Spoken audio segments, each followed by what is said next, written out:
Tungkol po sa ating kasaysayan ng Guardians, magtataka tayo bakit Guardians, bakit may jobless squad, di ba?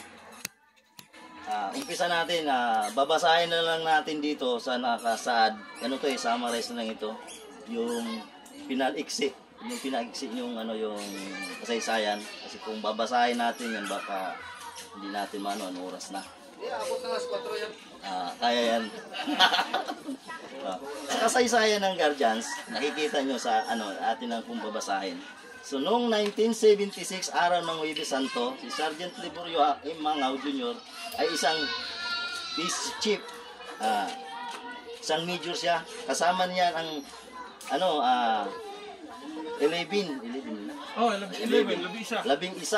na PC.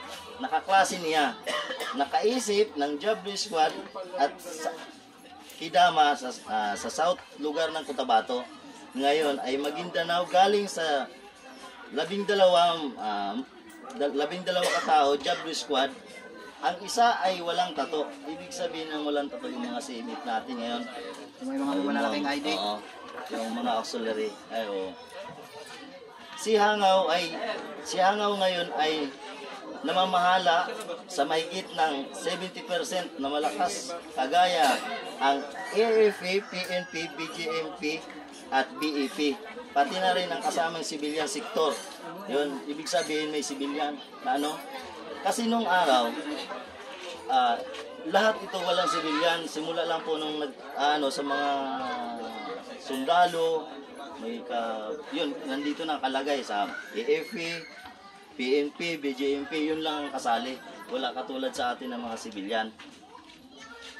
Ang kasama ay kasamang civilian sector with our Guardians Magic Group. Yan. Tapos yung isa, simula nung 1976, ay nagkaroon ng isang problema yung sa jobless squad. Tapos, nung 1980, mula nung araw ng Huwebes Santo, si Sergeant Hangaw kasama ang 12 kaalyado nang buhayin ang jobless squad, pero may karagdagan na siya. Nawala yung jobless squad. Nandyan sa nakasaad, di ba? Buhayin ang jobless squad, pero kadagdagan ang isang salita, crime buster. At ang nag-office ng Civil Military Operation, CMO NCO, sa Iligan City. Kalakip ang tulong ng 5 civilian, sila ay mga abogado. Ibig sabihin, kasama na yung abogado na abogado at professional, sila ang mulang Magic Group na civilian nakasapi ng jobless squad crime buster. Ibig sabihin, noong 1976, wala pang Magic Group. Malinaw. Tapos, nung kasi marami tayong napapansin kasi na maraming nagtatak ng na naggagaya, may Magic Group, sa gano'n. So, nung 1980, nagbago yung jobless squad, nasamahan ng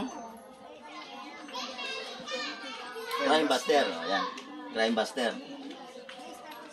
Pagkatapos nung 1984 na, ang dating jobless squad, crime buster, kasi nagka-problema ulit. Ang dating jobless squad, crime buster, ay pinalitan ng bagong pangalan. Ayun, noong 1984, nagbago na naman siya. Ang bagong pangalan na tinatawag na Guardians, based sa pag-aaral ng di kilalang taga-siyasat, patuloy na tinatago ng AFP, na kilala ng magiging army within army.